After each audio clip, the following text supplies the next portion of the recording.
कोई भी nuclear blackmail Bharat नहीं सहेगा। न्यूक्लियर ब्लैकमेल की आड़ में पनप रहे आतंकी ठिकानों पर भारत सटीक और निर्णायक प्रहार करे।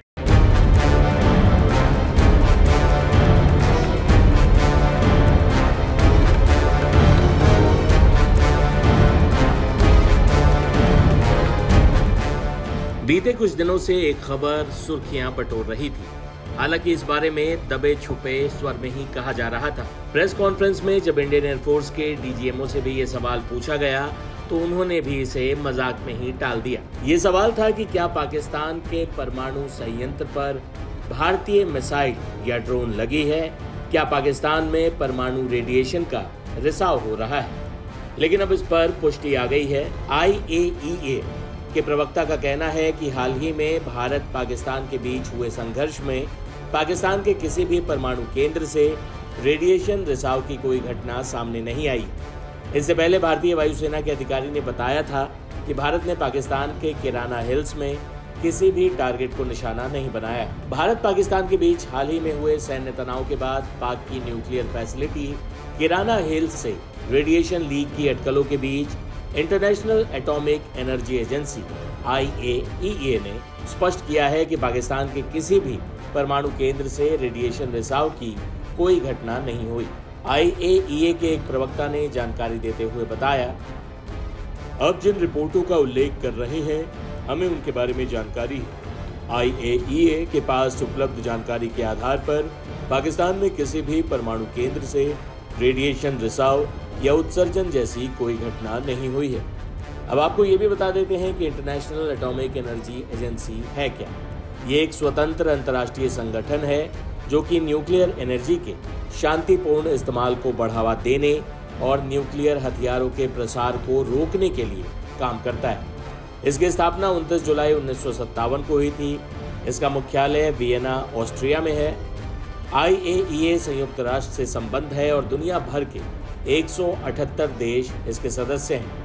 इसके इतर रेडिएशन से संबंधित घटनाओं और इमरजेंसी स्थिति से निपटने के लिए IAEA ने साल 2005 में इंसिडेंट एंड इमरजेंसी सेंटर का गठन भी किया था। बता दें कि भारतीय एयरफोर्स के DG air operations air marshal AK Bharti ने सोमवार को साफ कहा था कि भारत ने पाकिस्तान के किराना हिल्स में किसी भी टारगेट को निशाना नहीं बनाया। प्रेस ब्रीफिंग में जब उनसे ये सवाल पूछा गया तो उन्होंने क्या कहा, सुनिए। Thank you for telling us that Kirana Hill houses some nuclear installation. We did not know about it. Okay. And we've not hit Kirana Hills, whatever is there. Okay. I did not brief in my briefing yesterday. आपको बता दें कि भारत पाकिस्तान एक समझौते के तहत 1 जनवरी को अपने अपने राजनयिक चैनलों के जरिए परमाणु प्रतिष्ठानों और फैसिलिटी की एक लिस्ट का आदान प्रदान करते हैं।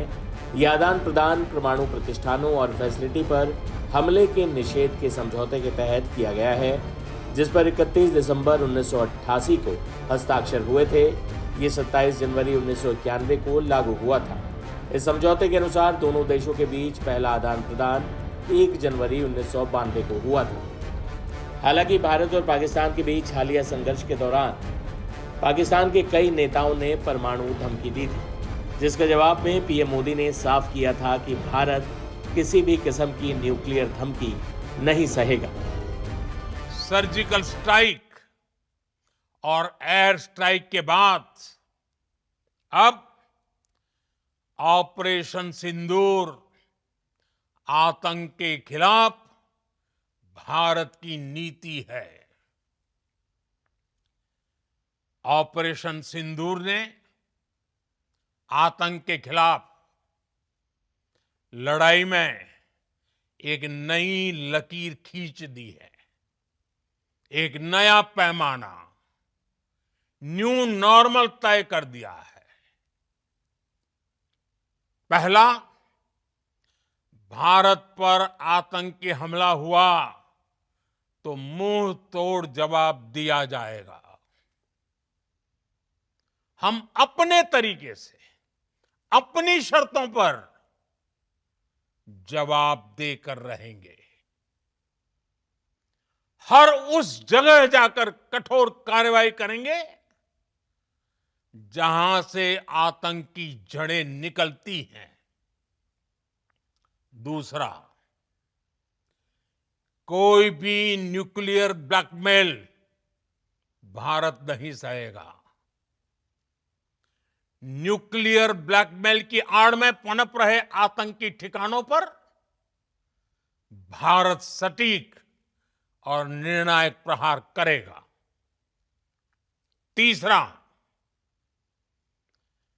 हम आतंक की सरपरस्त सरकार और आतंक के आकाओं को अलग अलग नहीं देखेंगे।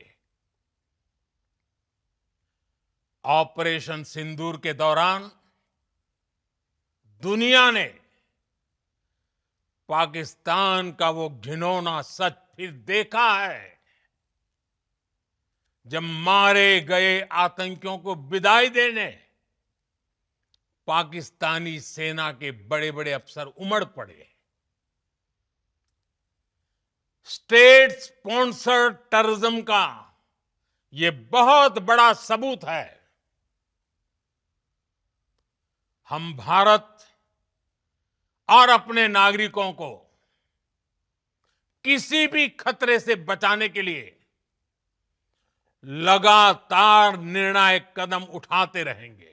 हमारी सेनाओं का निशाना अचूक है और वो जब वो निशाना लगाते हैं तो गिनती करने का काम वह दुश्मनों पर छोड़ देते हैं।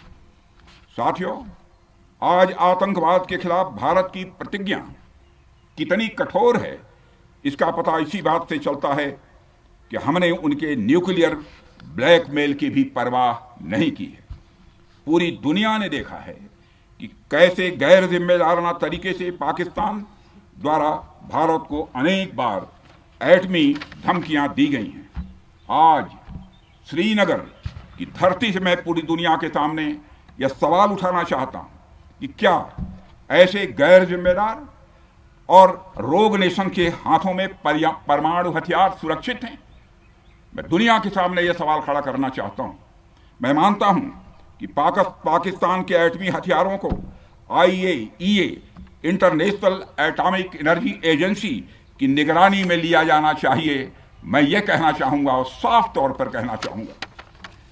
साथियों, हमारी सेनाओं हमारी सीमाओं पर अपनी मातृभूमि की रक्षा के लिए जिस तरह से आप सभी बिना रुके बिना थके दिन रात लगे रहते हैं, वह अपने आप में अद्भुत है और अद्वितीय भी है।